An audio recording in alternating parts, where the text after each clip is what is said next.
Oh, and it's a happy, happy Monday, everyone. You're in great company with me. I'm Rae Bonney. My show today, as always, is all about people recognising that it really is okay to not be okay. So turn up your radio. Today, the 10th day of July here in Melbourne, Australia, but in Edmonton, Canada, it's still Sunday the 9th, somewhere about 8 p.m, I think. In fact, my guest today is joining me via Skype all the way from Edmonton in Canada. Now, in late 2011, Karen Straughan, a divinely foul-mouthed 40-something Canadian mother of three, now she sounds a bit like me, although I'm Australian, but she sat down at her kitchen table and started blogging about how easy it would be to have for her to use the family law system to destroy her ex-husband. She was astonished at how law and social institutions were stacked against men, and she began ruminating about the sexes, hearing from feminists that femaleness has always been undervalued. But her experience is that of the exact opposite. If it comes down to a man and a woman in a burning building, she said, and you can only save one, the expectation is that you choose the woman every single time. So honestly, whose humanity are we placing above whose? But almost 7 years on, Karen, famous or infamous for being a controversial gender politics informer and men's rights activate, well, there you go, because of her raw, disruptive and, in my view, a decidedly refreshing perspective of many people. They slag her off without even really listening to what she has to say, and perhaps through fear of having an original thought, it's safer to mindlessly consume mainstream crap, yes, I said crap, and popular politics that requires very little exercise of one's brain matter. What's also very cool about Karen is that she's an incredibly interesting gender theorist and historian. Karen, are you on the line? I am. Can you hear me? Yes, you're on. See, there you go, people. I've managed to get Skype working. Welcome to the show, Karen. Oh, thank you so much for having me, and thank you for the good introduction. It's actually quite, it's nice to hear the whole thing, so I don't have to rehash it all at some point. Do you ever hear what you've been up to and think, wow, I'm exhausted just hearing about it? Well, I get asked so often what got you interested in this, and so it's sort of like the whole story.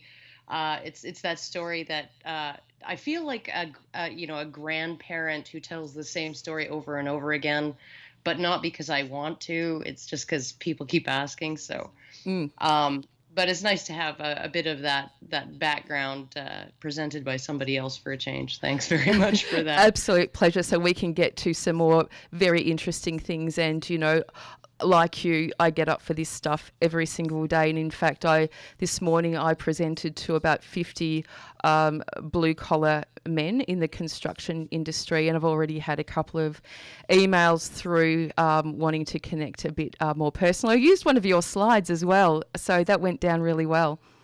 Excellent. Now Excellent, because it's blue collar men. I think they're in a tough spot right now, and I think they're starting to realize it. And so it's nice to have somebody, and they are really willing to reach out if they feel like they're not going to be judged. That's right. If you create that environment of safety that's authentic, and we're not pushing men around, come on, man, you've got to speak and you've got to have a bit of a cry. It's not about that. It's just, the basic human right of dignity that I don't think, I think this has been happening forever. I don't think this is a new thing about, repressing men's, the way men are feeling, but they're just, like here in Australia especially, they really are quashed. And we met recently at the International Conference for Men's Issues at the Gold Coast, and so there were men from all over the world, which was quite interesting. So what was your take on Australia? Oh, in Australia? Yeah. I'm so used to brewed coffee. It was kind of a nightmare for me. Everything's espresso based, but I managed to survive. It was, cigarettes were $28 a pack. That was a bit much. Well, that's one of Australia's great initiatives around, our healthcare system is if you rack up the prices, people will stop dying, simple as that. That's what all my Danish relatives used to tell my dad, about the Canadians and all the regulations around smoking, is next thing you know, Canada's going to make it illegal to die. And Yeah, so I don't know. It's just I'm a dirty, filthy, nasty smoker, and I'm unapologetic about it, as I am about most things. As you are, So, as you are. I know when I interviewed you up at the Gold Coast with Jordan James, I said, no, keep your cigarette in the interview. There's nothing wrong with that, as long as you're saying what you need to say, and it's authentic. Well, just go for it. well, honestly, I have had people say you lit up a cigarette during an interview Mm. on a radio podcast. I've gone on Steven Crowder's show in the U.S. or Gavin McGinnis's show here in Canada. Well, he does it one show in Canada and one show in the U.S. Mm. And I'll light up, and people are like, "You lit up a smoke in a professional setting?" And I'm like, "Yeah, why Yes. wouldn't I?" So there you Professional go. with all the props. Now, I only became familiar with your work early this year when Bettina Arndt phoned me and asked me for my help getting The Red Pill, which is the Cassie J documentary screened here in Australia, which we had all sorts of trouble around it, and we'll discuss that in our media later on in the show. But I remember sitting in bed. I'm an insomniac. It was about 4 o'clock in the morning, and I was Googling about, and I saw you on the movie and went, wow, now there's somebody that I really like, somebody who's not full of SH12, who says it as it is, and loved your style, but also loved that, your advocacy is not about you. And so many people do position themselves with their own issues and pretend it's advocacy, but yours really comes from the heart of truth and real information and uncovering lots of information that people perhaps would not have considered. Yeah, actually, and I have described it because I'm motivated in several different ways to do this. I'm motivated by the fact that I have two sons and I want them to have a fair shake in life. I'm motivated by the fact that I have a daughter, and I object to this sort of Greek chorus that surrounds her whenever she leaves the house, telling her she's not responsible for any of her actions. She could just blame it on the nearest accessible man, point to the nearest man and say it was his fault, and you'll be let off the hook. Mm. I object to how my current man was treated in his prior relationship. I object to how I could have treated my ex during our divorce. And on top of that, there is a bit of that, and it seems really petty, but there is a bit of that kind of someone is wrong on the internet thing going on in what motivates me. This sort of I can't reconcile the idea that we believe so many false things. Mm. And when people say things that are just absolutely completely wrong, I get this it's like a stiffness in my spine, and I just want to correct them and everybody else, right? Adrenaline. So well, and it seems so ridiculous, right? Mm. But then when I look at that and I think, well, that's an additional motivator there, and as long as I'm sticking with the truth, and as long as I'm confining myself to things that really matter, Mm. Then it's not time wasted, Mm. because so many of these things really do matter. Getting it wrong really does cause problems in terms of public policy and legislation and all of those things. So, Which in fact affects everybody. And if we take away the gender piece and it's about everybody, then I think that's when it becomes, very, very obvious that by sort of segregating the genders, it's just causing so much more vulnerability for everybody. well, I think the biggest mistake was to define men and women as sort of team man versus team women. Mm. I don't think society's ever operated that way. I don't think any society operates in that way. I think that even societies where we see and cultures where we see huge human rights violations against women, we tend to see very similar human rights violations against men. And the men and women within families are usually both invested in the success of their families Yes. within the environment that they're in. And so to see them as adversaries and in competition with each other, I think really does everybody a disservice. Yes. And it makes social problems much more difficult to solve because A friend of mine put it this way: when you're talking about domestic violence and you only focus on female victims and male perpetrators, it's like a house is on fire and you're only spraying water on two of the walls. Yes. You're not going to save the house that way. No. So essentially, we need a more holistic approach, I think, and this is why I really love the men's movement, is because we're affiliated with so many organizations that focus on issues like parental alienation or access to children after divorce and things like that more often affect men. Yes. But almost all of these organizations also help women who are in those positions. Oh, absolutely. Right? So, Look, I had Pete Nichols and Amanda Sillars on the show a few weeks ago talking about those two issues here in Australia, and got amazing feedback that, that these organisations were actually here and operating in Australia, and this was a real thing, which is ridiculous. But Karen, we are going to have to go to a break. I know it's come up really quickly, and but when we come back, I want to talk about what sustained your tireless advocacy around men's rights years on, because like me, it's probably about the sellers of gold bullion and endless piles of cash that we accumulate every day. Oh yeah. It's all about that. Because if you want to look Karen up, get onto the internet and Google Girl Writes What. She's got a YouTube site and you can watch for hours on end Karen in her kitchen, because it's not all bells and whistles, and it's about what she says. And look, I like your kitchen and your lounge room, and she also has a dog called Kevin, like I have a cat called Kevin, which is quite interesting. My dog's a female, which is also interesting. I did not know that. No, I had two female dogs with male names, George and Kevin. So. Well, George could be Georgina, I guess. And I have a son called George as well. Now, we're going to a song, and you're going to introduce it for me, because it's by a group that somebody Sound Clash, and you know what the song is. Bedouin. Yeah. Bedouin Sound Clash. Bedouin Sound Clash. Yes, it's a Canadian. They're a Canadian band, and this is When the Night Feels My Song. Fantastic. You're with Rae Bonney, where it really is okay to not be okay. And on the line, all the way from Edmonton in Canada, I have Karen Straughan. You still there, Karen? I am. You can still hear me? I can still hear you. Now, did you mute yourself? I had myself muted. We did have a little bit of thunder here earlier, and I was worried about it. Oh, I would have loved to have heard a through. bit of thunder. That would have just gone with your style completely. Oh, well, it seems to have blown right past us to the south, so I think we're okay. There you go, Canada. What season are you in at the moment?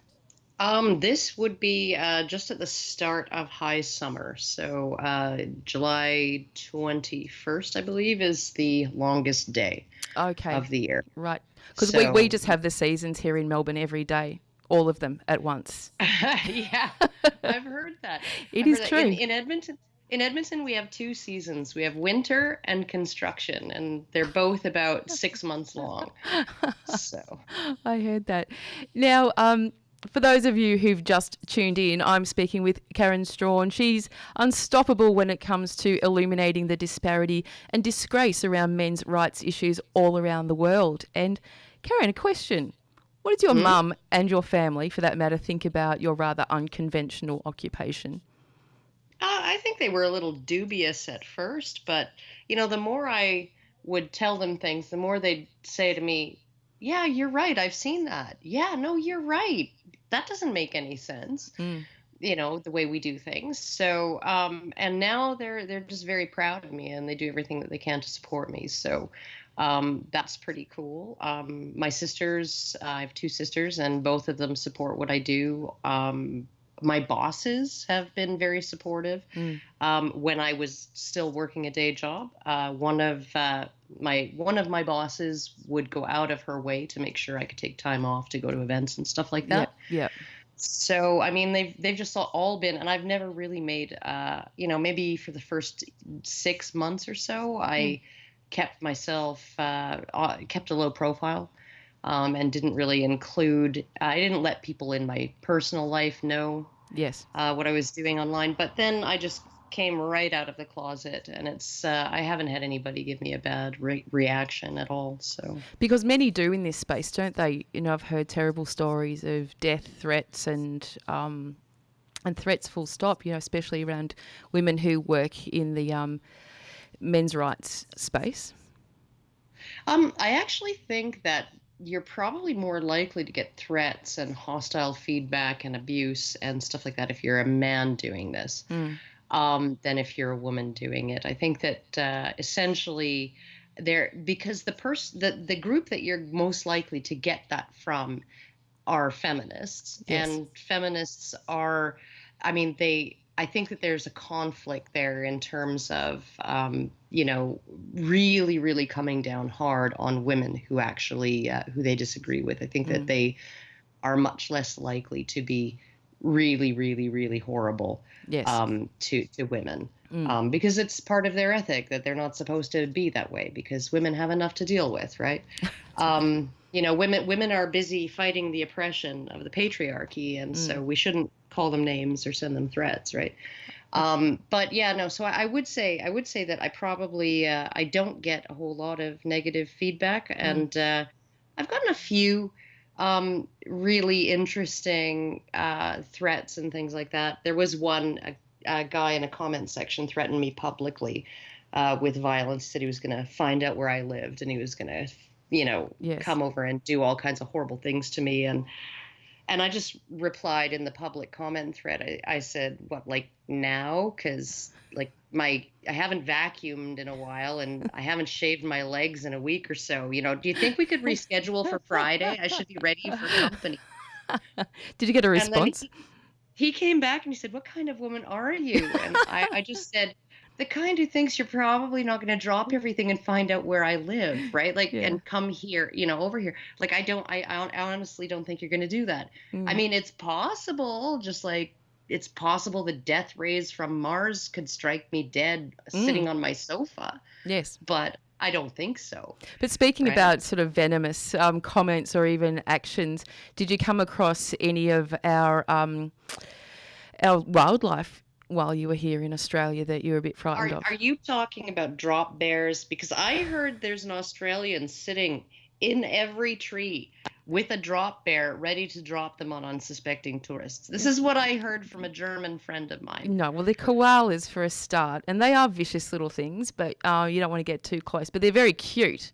But people are usually more concerned about, snakes and spiders, all the obvious stuff, but probably something that you weren't prepared for in terms of Aussie venom, and neither was Cassie J. Was our media.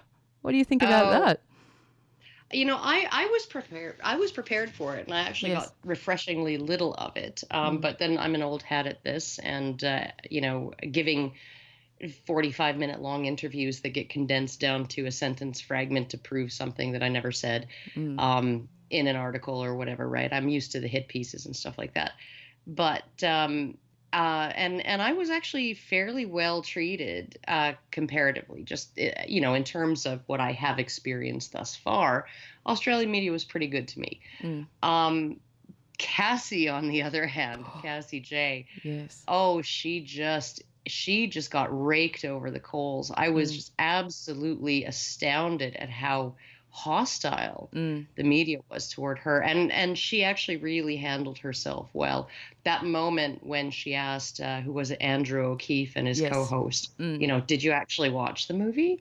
Yes. Right? And then they were like, well, no, we couldn't because you didn't send it. Well, she's like, I did send it. And then they Yes. were like, well, we Mm. last night. She says, well, you could have got it on Google Play or, Amazon or Hulu or whatever, right? And then they're like, that's neither here nor there, Well, it kind right? of is. Why did you ask Paul Elam to answer for this? And she says, yeah, I did. And then like, and did you put it in the, and she's like, yeah, I did put it in the movie. Right? And Yes. it's just, If you'd like, watched it, it they were was. so unprepared. Yes, and look, and then I mean, it kicked off with the project as well with Wahid Ali and Carrie Bickmore, and that was a different kind of bad, in that I don't Oh, think they'd really watched it either, and when they were talking about Rosie Batty and the death of her son as a result of violence by his father, Cassie turned around and said, yes, there's another example of, a man that dies from violence, and they didn't even know what to do with that. Oh no, no. And the whole thing that frustrated me about that is like they totally blindsided her with that. She's Yeah, not Australian. She can't be expected to know that. no. Her movie is about primarily about the US. And that's where she's done all of her research. So she wouldn't have had any idea about the Rosie Batty case or any background on No, that. and And furthermore, she's not pretending to be anything more than just a girl who made a movie. And I remember being up there at the Gold Coast with her after the Sunrise thing, and she was really upset. And she said, "Look, I'm just a chick that made a movie about raising some yeah. awareness about something important. Like, what is it with you Australians?" Well, what I found really horrible about them holding that case up is that, you know, you have a situation where you had a man who was obviously mentally ill. Everybody knew. The Mm, courts knew, Rosie Batty knew, everybody knew mm. that he was mentally ill, that he was seriously mentally disturbed and had a history of violence. And, you know, there are all kinds of women out there, many, many high profile cases of women killing children Yes. in Australia over the past 2 years. Mm. And they are presented as, you know, generally in the media, they are Yes. presented as cases of mental illness. Which is And true. rightly so, Yes. rightly so, Mm. right? And because it takes a certain kind of disconnect with reality and, in, you know, traveling through into a psychosis or a Mm. psychotic state to murder your own child, right? That's right. And so, you know, it's very, very, I think it's very rare for anybody to murder their own child who doesn't have some kind of serious mental disturbance. That's right. And yet the Rosie Batty case has been held up as an example of this sort of normative patriarchal Mm. value system. And what I found hilarious was I was watching a talk by a Canadian academic named Don Dutton, and he was actually giving a speech in front of a Senate committee in Canada just recently, and he said, you know, in 2001 in the U.S., Simon et al. Yeah. Had done a survey, a randomized telephone survey asking about people's values and attitudes around domestic violence. And they found that 2% of men and 1.8% of women answered that yes, it was sometimes okay for a man to hit his wife to keep her in line, which is the entire model Yes. of domestic violence that feminists say is normalized. It's a cultural Mm. norm Mm. that these attitudes are prevalent, right? So 2% of men and 1.8% of women. And he says, now this doesn't pass the 6% test. And you might ask me why I choose 6%. Yeah. He says 6% is the number of Americans, the percentage of Americans who believe they've been abducted by aliens. Oh, what a great Would comparison. you describe that as normative? No, but again, it's very, very selective, isn't it? And we're going to go to another break now, Karen. This show should be 2 hours long, not one. But when we come back, I want to speak to you about that gut-wrenching example of how the world, through media, politics, and propaganda, you know, blindsided the whole world, really. So we're going to another one of your favourite songs. It's called All right. Fallen Leaves. And what does that mean for you? Well, I mean, this song, it's essentially about people on the edge of polite society, people who are not not in society. They are on the edges. They are on the verges of things, and The they are fringe, fallen leaves on the ground. a little fringe as well. You're listening to 94.1 FM. It's 3WBC with Rae Bonney, where it really is okay to not be okay. I'm with Karen Straughan, and you've probably picked up, she's not one to hold back about her insights and feelings when it comes to the human rights of men around the world. And I'm joined by Karen Straughan, all the way from Edmonton in Canada. So, Karen, when I first watched The Red Pill, you know, it's 2 hours of movie. If I was editing, I probably could have got it down to one. But one of the most powerful stories as part of that movie is one that you tell about how people being so influenced and blindsided around getting the full picture and their outrage over Boko Haram's 2014 abduction of the girls in Nigeria, which showcased Michelle Obama, of course, lips are glittering like a nightclub disco ball. But saying this was an attempt to deny girls an education. Would you be so kind as to tell it how it is, please? Okay, well, I mean, the way I told it in the movie, and this is the information that I had at the time, was that leading up to the attacks for about a year, 6 months to a year, Boko Haram had been targeting schools, and they had been separating the girls and the boys, and letting the girls go, and then killing all of the boys. And in fact, in the previous attack, they had simply left. There were four dormitories with boys and one with girls, and they had just simply left the girls' dormitory alone and burned all of the boys alive in the other four dormitories and killed all of the male teachers, of course. Mm. And then finally in on that fateful day in 2014, and the media wasn't really reporting on any of this really Yes. to any extent.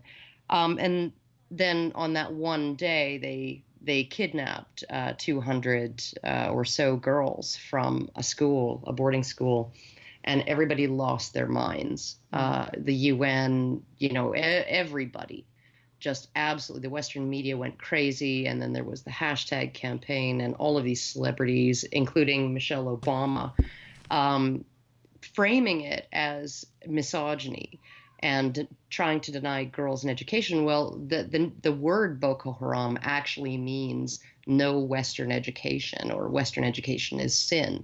So they're against anybody getting any kind of Western education. But it took the kidnapping of these girls to finally shine some light on this issue that had already killed thousands of men and boys. This particular group, they just traipsed across Nigeria, slaughtering men and boys as they went. And I just, after I filmed the interview, I did the interview for the Red Pill. I found an article somewhere essentially saying that because some people were saying, well, the reason we focus on the girls is because they're still alive and there's hope of rescue. And except for Boko Haram has kidnapped over 10,000 boys. Yes. And forced them into the role of child soldiers, which usually involves torture and starvation and rape and all kinds of other horrible things that are done to them. And the Nigerian government has essentially said that they've come out and publicly said that these boys are unredeemable, and they should simply be put to death. So, I mean, these are boys who were kidnapped by a terrorist group, and now their government is abandoning them essentially and saying that we might as well just kill them all because it's less expensive and bothersome, I guess, than rehabilitating them. Yeah. So, I mean, it really is one of these things. Like I said, I don't think that there's any culture with, where there's a pattern of gross human rights violations against women that does not have the same problem with men and boys as well. So it's just cryable, isn't it? I many years ago I was at World Vision. They're a human aid organisation. And here in Australia I was visiting a client there, and so happened that they had their they have a little kind of mass thing once a week or something, but I attended it, and so happened that they had two child soldiers from Uganda and speaking about their experiences, and I had never heard anything like it. It just broke something inside of me to have these beautiful human beings standing up there and talking about what it was like, and to still be intact.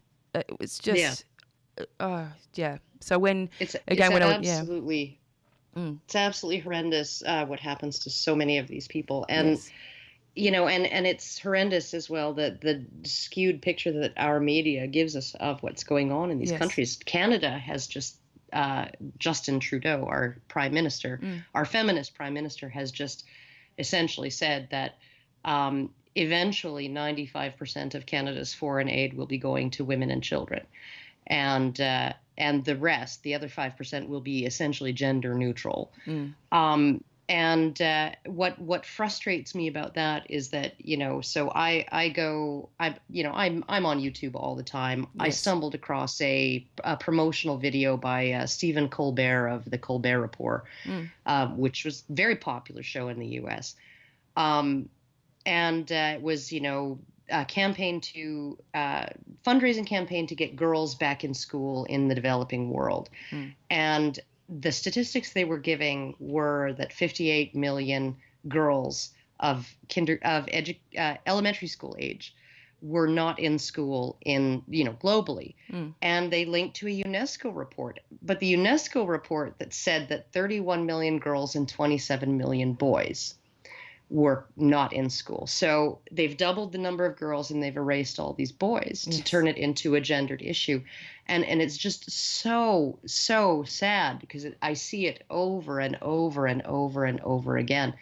And these girls are going to get help. Mm. But what about their brothers? What about their male cousins? What about the men that they will hope to one day marry?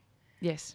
Right. That's and right. and I'm listening to a woman from Afghanistan telling Western media, stop, and Western governments, stop doing this to us, right? You keep helping women and girls. What do you want? Do you want all of our men to sicken and die? Do you want us women and girls to have to rebuild our country all alone? Mm. Is this what you want? Yes. Because this is what you're doing.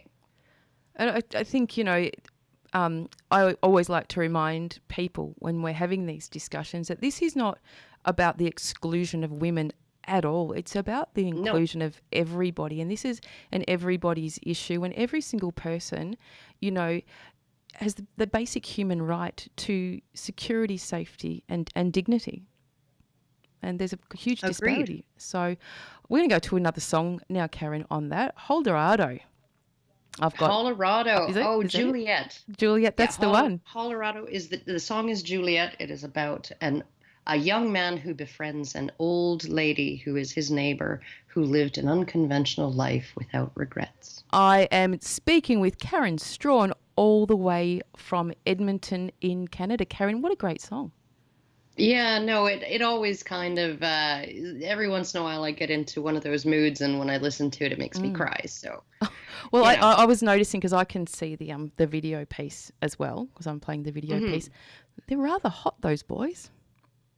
They are. They're very handsome young men. Yes, a little bit Jim Morrison, actually. A little bit, yeah. I liked it. Now, welcome back. We've got a lot of great Canadian bands, and yes. I really had a hard time finding songs that I wanted to showcase, and also finding ones that were under 3.5 minutes. So yes, I'm very strict about my songs. Don't like to impact too much on the conversation, but you will come back one day, won't you? To my show. I will, absolutely. In fact, I've not even been to Canada. Maybe I should put that on my list of places to go. Well, I've heard a little rumor that they are hoping to hold the next international conference on men's issues in Canada next year. Well, there you go. There's an excuse. So, there you go. And our summer is kind of like your fall. So, perfect. I mean, it'll be in the summer, but it probably won't be anything you're not used to. So. Now, we do have 10 minutes left of the show, and when I finish, we have the divine Ken Lyons. He comes on after me, and he has a show called Here's Health. And I don't know if Ken's got a guest on today, but Karen, Ken is one of those many, many, many amazing men that we have here in our world. And Ken has contributed so much in his almost 93 years. Can you believe it? Wow. And he still gets up. And he's still working. Yeah, he does 2 programs a week. And another thing he does in the community, surprisingly, he helps old people. And he does it really well. And he takes me on dates because no one else will date me. So Ken and I often go to the movies, or he took me to a beautiful winery for my birthday the other day. It was really cool. Awesome. So how do you feel, Karen? Because sometimes, I've got to really check myself when you hear another side of the story with women who are really, really genuinely being hurt and repressed by men. What's your immediate reaction? Well, my immediate reaction is always, that it depends on what capacity that they're telling me. If they're telling me a story for me to repeat it as if it is the truth to anybody, right? I'm skeptical in terms of repeating it, right? But if they're telling me just in confidence, of course I would. My first instinct is to believe them, have compassion for their experience, and all of those things. I mean, I think that that's just a natural response that yes. anybody would have. When it comes to sort of the more formal things like accusations made to police and things like that, Mm. I try to distance myself from those, from that type of response, that immediate belief response, Yes. because they're two different things. Mm. So Yeah, it's interesting though, because it's undeniable that human beings do have the ability to be unconsciously biased, and it is a normal reaction for us, when things come on to our value and belief systems. But I know for myself, I'm constantly very aware of how I'm reacting and responding, to certain things, and making sure I keep very, very objective. How many times? well, and I Yeah, think go. I do want to say too, I think that everybody who tells an experience of a bad thing that happened to them or whatever, they are speaking from their perspective, right? Mm, And that's not the only perspective in which to that's not the only perspective involved. If there's other people involved, there are other perspectives involved. yes. And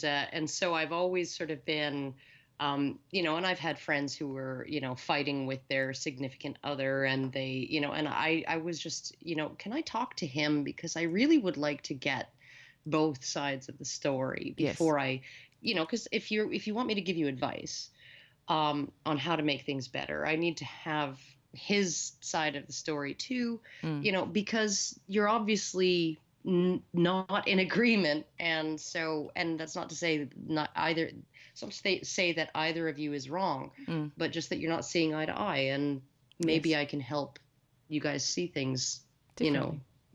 yeah. Well, in my experience, S- all intimate relationships are called intimate for a reason, and nobody knows what goes on between two people in their intimacy. And I think that's just another factor as well. yeah, That absolutely. that we we're not here to give opinions or judgment. It really is just to give another perspective that we're not seeing. And some of the things we've touched on today, especially around the media and their deliberate editing of information, and I say that really kindly. Um, Hmm. that those kinds of things really are a big impact on our basic human rights of being able to see and make our own views and decisions about where we go next with that. Yeah, I agree, and it really is it's the responsibility of the media to show us the whole picture in as much as they possibly can. And when it comes to some of these highly controversial and polarized topics, particularly, not just gender but race Yeah. and other topics like that, they really don't want to. I think they feel like if they show the entire picture, they're going to be accused of having an agenda, which is just absolutely bizarre. Yes. Um, so yeah. Now, before we go, Karen, final one. Mm. If you're the pin-up person of men's rights advocates and activists all around the world, who's yours? The pinup? Yeah, who's your Who? who's the person that yours is your icon in the space, or somebody that you might learn from who's an influence on you?